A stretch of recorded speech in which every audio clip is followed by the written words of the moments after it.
So today, let's continue this little devlog series where I tell you about the behind the scenes on my current game project, Matchem, an action chill puzzle game with shapes and colors that will release on Steam at the end of the year in December 2024. As always, don't forget that to learn more about the project and support it, you can add it to your wishlist on Steam to help it stand out in the crowd. And if you want to go even further, you can participate in the playtest for free and become a Matchemer yourself, and then give me your feedback with the online feedback form to help me make the game better. A big thanks to everyone who will participate in the playtest. Okay, so we've been talking about Matchem's level editor for a few episodes already, and I feel it might get a bit repetitive. So in this video, I'm gonna run you through the rest of the core features quite quickly, and this way you'll see all the main tools that I'm offering the creators to make their own levels for the community. Okay, so once I finished implementing the walls, the spikes and the gates, I worked on 3 new block types, the gate key and the in and out teleporters.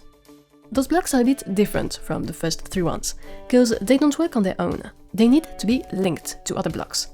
So I implemented a new link mode that allows you to click and drag from a source to a target block to create a trigger link between the two. In the case of a gate key, it allows you to lock a gate until the player passes on the gate key with the right symbol. So for example, here, until the player has turned into a square, this gate will remain closed, and so even if the player comes near the gate as a red pentagon, meaning it's matching the gate's symbol and color, it will still crash into it. Conversely, you can create sort of gate lockers that are open by default, but that close if the player passes on them with the matching symbol. And so here you need to avoid this shape at all costs to keep going. Similarly, the teleporters need to be linked together to work, and the player needs to match the shape on the in teleporter to take it. This teleporter will transport it somewhere else in the level, usually pretty close, but it might be on another lane or behind a wall, and so it can help add more dynamism to your levels.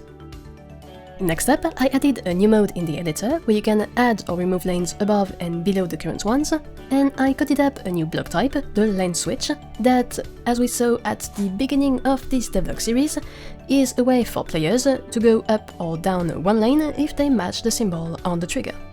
So as we said before, this was an idea I had from early on and that I felt would help add yet a bit more visual appeal to the game. Plus, if the creators are a bit more sneaky and they actually want to make a difficult level for the community, this can help make some red herrings or traps that you need to learn to avoid by mastering the level design. Finally, I implemented some global background settings to let creators set the color, the pattern, the blurriness and the contrast of the background texture, and really adapt the atmosphere to their liking. So at that point, Matchem was starting to look quite nice. I could create various levels with a good amount of blocks, and I could run through them by switching the shape and the color of my avatar to match the gates or interact with some triggers. It was time to bring all of this together and set up the main user flow from the main menu to the game and editor scenes. But for now, what do you think? Do you like this game concept? Do you have any suggestions for features I could add in the game? Feel free to share your ideas in the comments down below or with the online feedback form. And of course, don't forget to add the game to your wishlist on Steam if you want to support the project.